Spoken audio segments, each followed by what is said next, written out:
Hey everyone, welcome to the program WRSA Radio. I am your host G1. As always, I hope you are having a good week. Well, it has been a shaky one, hasn't it? The topic for today is the rather odd string of earthquakes that we had over the last week. I want to go ahead and tell you now that this video is going to be full of speculation and possibly some information that's not 100% accurate. Okay, we're speculating here.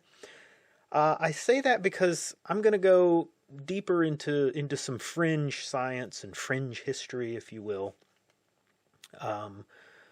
We are going to be getting into some information covered by Joseph Farrell in several of his mini books. Specifically, I'm going to be referencing his book Covert Wars and Breakaway Civilizations, which is it's a fantastic book. You should be reading Joseph Farrell, period, because he's just full of very interesting information.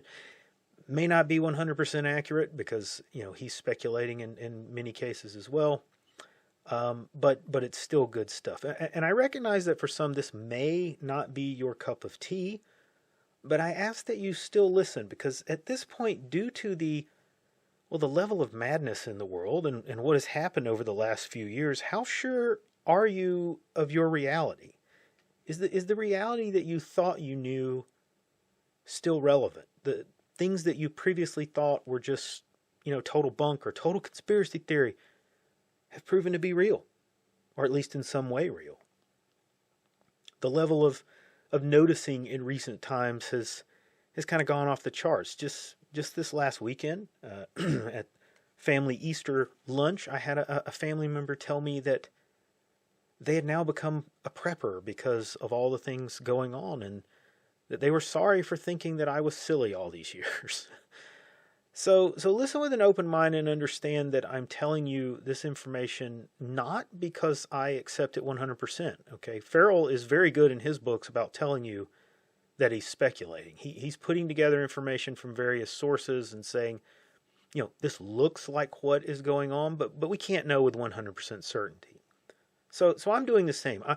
I don't know with 100% certainty, but I'm pulling together information and I'm kind of speculating a little bit. In some cases. So here we go. This last week, we have seen a rather odd string of earthquakes happen across the globe. Now, if you pay attention to the order in which they occurred, it seems rather interesting that it follows kind of a rough pathway across the world in the northern hemisphere. This began in Taiwan last week. Very strong earthquake followed by Japan a day or two later. Now, this morning, we've had two quakes that hit California very early this morning. And just as I was putting the script together for the show, we had an earthquake that hit New Jersey and New York. And that's rather strange. These have not been exactly minor quakes either. The strongest one being in Taiwan, and then they've tapered off in magnitude as they happen. It's almost as if something struck the earth and it bounced across the globe, and that bounce, diminished as it traveled. Now, I'm not suggesting that anything physically hit the earth, like a comet or something like that. That's not where we're going. This is well inside the crust of the planet. However, something may very well have hit the earth, and I'm talking about a wave of energy. I'm going to go into two possible candidates for the source of this wave. One of them is more probable than the other due to something else going on at the same time. But let me address the wave thing first, without getting into the weeds on the technical aspects of this, because that could take a long time. We could do a long show on that. What I'm talking about here are waves of energy, either propagating waves which move through space or a medium, and scalar waves, which are waves that do not propagate. They're known as standing waves because they represent a potential massive energy that is not moving. Now that's a very simplified way of putting it, and someone will probably argue the details of that with me, and I will concede whatever that is, because I admit it's not perfectly accurate, but it's close enough for what we're talking about here, okay? I don't want to go into deep dive discussion. I would point you to Farrell's books to get a more detailed explanation of all this, because he goes into it in a little bit more depth across many of his works. So, what are the two sources of this energy wave? Well, the most likely one involves that massive ball of plasma in our sky every morning, that being the sun, which throws off waves of energy all the time. But from time to time, it kicks off what are called coronal mass ejections, or CMEs. And we've had some of those lately. Here recently, we had some very large solar flares. They're known as solar flares as well. But again, without getting into the weeds of those, they are indicative of solar activity, sunspots, these kind of things. Most of them, or the more of them that happen, the more active the sun is.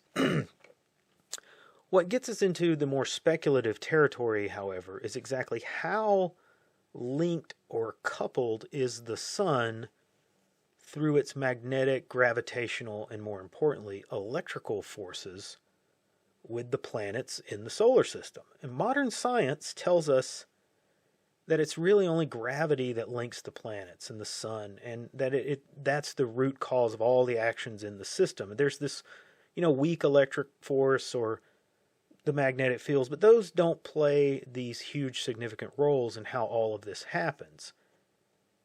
But the far more likely story, however, when we break down these activities, the motions of the planets and the solar flares, CMEs, and sunspots, so forth, is that electrical force, which is far stronger than gravity, by the way, plays a much more significant role in the happenings on the surface and in the interior of the planets.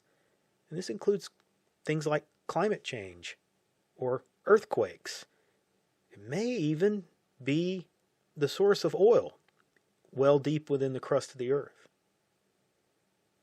Now, what is it that we have this week that might indicate that an unseen system is working here, perhaps causing the Earth to react in a different way? Well, that eclipse that's going to happen on Monday. The force at work here is electrical. It's a buildup of charges and a discharge of that energy, either through a propagating wave or a more violent scalar wave suddenly collapsing and dissipating. So imagine the moon, the sun, the earth system interacting and building up this potential, and then it discharges in a sequence of harmonic reverberations within the crust of the earth. And this is one possible cause of this odd activity. It could also just be some, electrical charges building up in the atmosphere, the magnetic field of the earth, as these these systems functions here. As I said, however, there's another, and the two are linked, because recall that I said modern science tells us this is not the case. Well, why is that? Why do they ignore observed data to show direct and measured, that shows direct and measured correlation? This is in effect a suppressed science. I point you to more in-depth information about that by researching the electrical universe theories. Walter Thornhill is a writer that does a lot of work.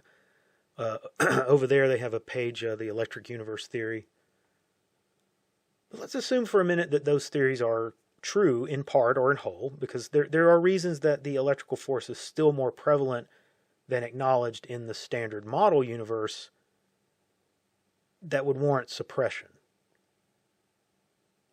We have a very limited understanding of electricity, in spite of it being something that is somewhat under our control for well over 200 years. Well, we still really don't truly understand it. We have models and analogs to explain what we observe, but we really only have theories as to what's really going on. We know enough to make it work for us, but the potential that is there is still vastly more than what we understand at this point. Imagine if, for example, we had been directed down pathways of research and investigation that prevent us from fully recognizing that potential. Well, why would that be? we can say something as simple as, well, the oil companies don't want us to know that, or the power companies don't want us to know. They don't want us to, they want us to pay for our electricity or energy and all that. And I mean, that's certainly possible, but that's a little more simplistic than I think the evidence shows. If someone is suppressing information, it's going to take a massive effort. What if this potential is rather unlimited, meaning perhaps with understanding we could pull energy from nothing? Now that's a figurative nothing. It would really come from somewhere, but just bear with me for a minute here. And I'm talking about what you may have heard called zero-point energy, but let's stick with the thought here. Perhaps this has been known for a long time, and we've been deliberately guided away from lines of inquiry that would reveal this truth to everyone. Perhaps that's because, like all things powerful, understanding this allows for both good use and for harmful use. Meaning like nuclear energy, for example. Once you know how to make a nuclear reactor, build a nuclear reactor, put it into operation, that can be used to generate helpful electricity, but you can also use that technology to create a nuclear weapon. Now, it's not a simple hop, skip, and a jump to a nuclear weapon, but once you understand the principles and you understand how this works and you can make this work, you can build a nuclear weapon from it. Perhaps this technology is being suppressed because understanding its use to create energy will lead to weaponization. If this energy is significant enough, for all intents and purposes unlimited from our perspective, that weapon could be vastly more powerful than a nuclear weapon, perhaps even powerful enough to crack the planet open. So let's assume for this discussion that this is truth. One of the weaponizations of this technology is the ability to cause earthquakes. Now, I want to quote from Covert Wars and Breakaway Civilizations here. And here Farrell is talking about, in this section, he's talking about nuclear testing and other types of testing that took place in the early 1960s. And here he's referring to a project called West Ford. He says, the project was known as Project West Ford, and it was launched in May of 1963. The U.S. Air Force launched 480 million tiny copper needles, which created an artificial ring around the world. Each needle was 1.8 centimeters long and weighed 40 micrograms. They were designed to be exactly half the wavelength of 8,000 megahertz microwaves.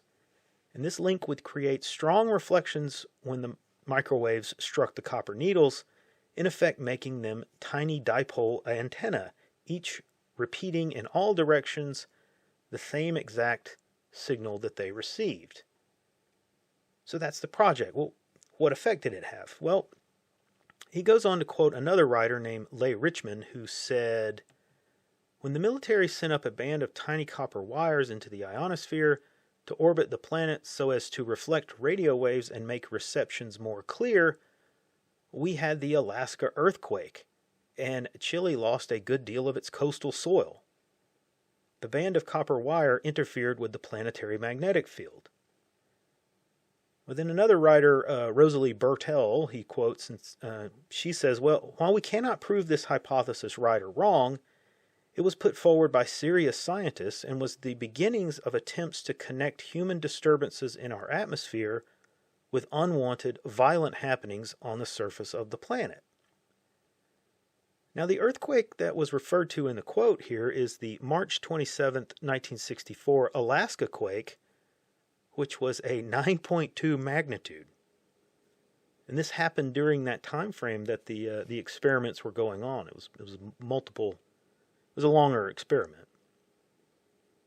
And then he goes into a list of other events because he says shortly after this happened, some scientists began to put two and two together and see that quakes were being preceded by these atmospheric electrical effects. And he has a long paragraph of quakes and the reported activities like glowing skies or ball lightning, things like that happened prior to these significantly large earthquakes. And the implications here are that messing with the electrical forces in the atmosphere or the magnetic field of the Earth can cause these quakes to happen. That is something that not only can be weaponized, but it lends itself to being a weapon of mass destruction. One of the quakes that he talked about was in China, and it killed 650,000 people.